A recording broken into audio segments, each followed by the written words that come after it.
what it comes down to, Senator Durbin, Senator Cruz, is that right now we have the executive branch making a claim that it has the right to kill anyone, anywhere on earth, at any time, for secret reasons based on secret evidence in a secret process undertaken by unidentified officials. That frightens me. I don't doubt their good faith, but that's not the rule of law as we know it. The former vice chair of the Joint Chiefs of Staff, retired Marine General James Cartwright, also testified at Tuesday's Senate hearing. He criticized the secrecy surrounding the drone program. I am concerned we may have ceded some of our moral high ground in this endeavor.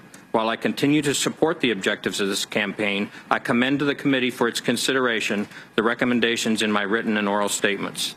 The most moving testimony at the Senate hearing on drones came from Farea al-Muslimi, a youth activist from Yemen.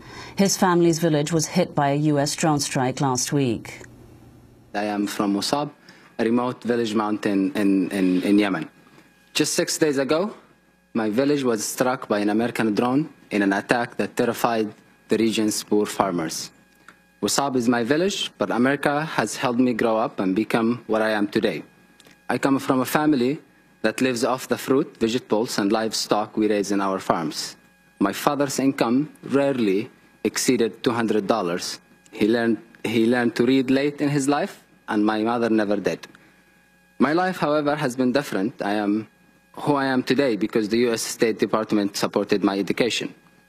I spent a year living with an American family and attended an American high school. That was one of the best years of my life. I learned about American culture, managed the school basketball team, and participated in a trick or treat in Halloween. But the most exceptional experience was coming to know someone who ended up being like a father to me. He was a member of the U.S. Air Force. Most of my year was spent with him and his family. He came to the mosque with me, and I went to church with him, and he became my best friend in America. I went to the U.S. as an ambassador for Yemen, and I came back to Yemen as an ambassador of the U.S. I could never have imagined that the same hand that changed my life and took it from miserable to promising one would also drone my village.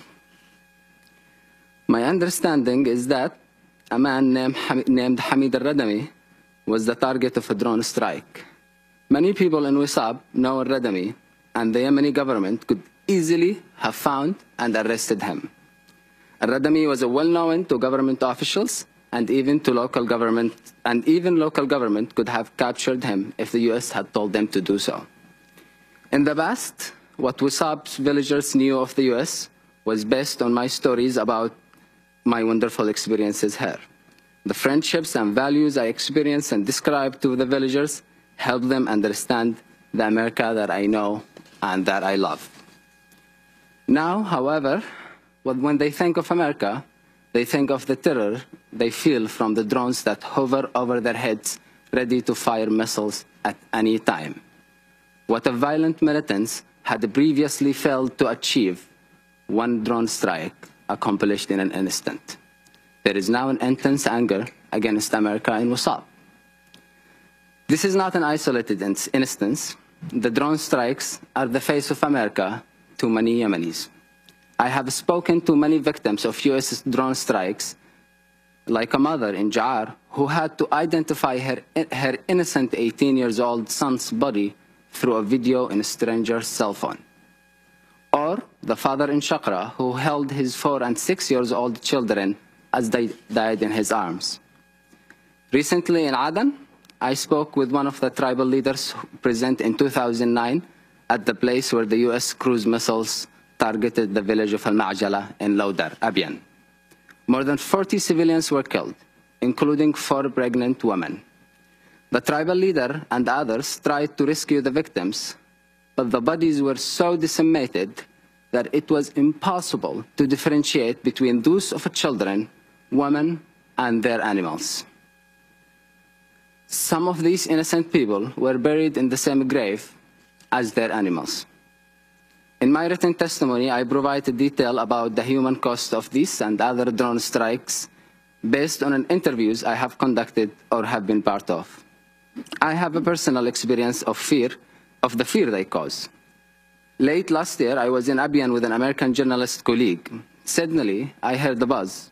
The local people we were interviewing told us that based on their past experiences, the thing hovering above us was an American drone. My heart sank. I felt helpless. It was the first time that I had truly feared for my life or for an American friend's life in Yemen. I couldn't help but think that the drone operator just might be my American friend with whom I had the warmest and deepest relationship here. I was torn between this great country that I love and the drone above my head that could not differentiate between me and some AQAP militants. It was one of the most divisive and difficult feelings I have ever encountered. I felt that way when my village was also droned. Thank you for having this hearing.